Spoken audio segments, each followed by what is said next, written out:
News tonight, thousands of dollars raised by riders for Smilow Cancer Center at Yale-New Haven Hospital. The Closer to Free bike ride this weekend directly benefits patients and their families 100%.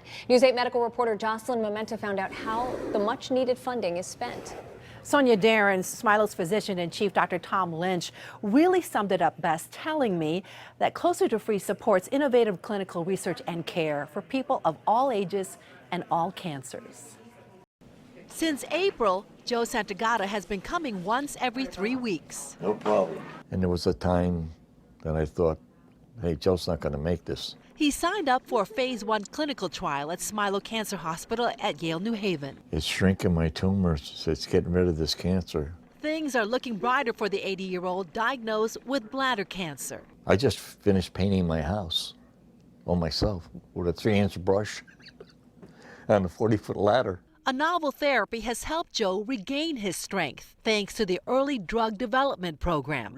Dr. Joseph Eder heads it up. And we're expanding very quickly the number of types of cancers we can treat.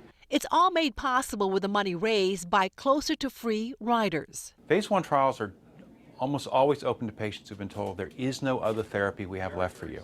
These drugs have changed the face of cancer in the last 2 years. Without Closer to Free, the fight against cancer is even more challenging amid dwindling grants from outside sources like the federal government. We're at a time now where we have the ability to understand so much about what causes cancer and what drives cancers.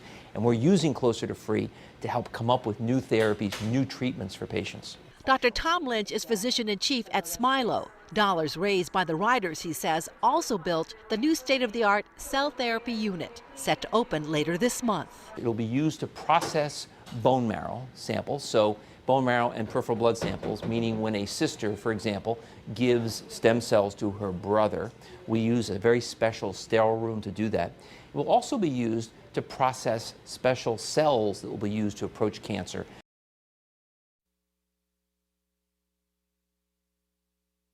Survivorship program and new therapies for prostate cancer, the second leading cancer in men. Now, the ride is this Saturday at 7 a.m., but you can still register an hour before the ride starts. And we have more information about that. Log on to our website, WTNH.com. Sonia?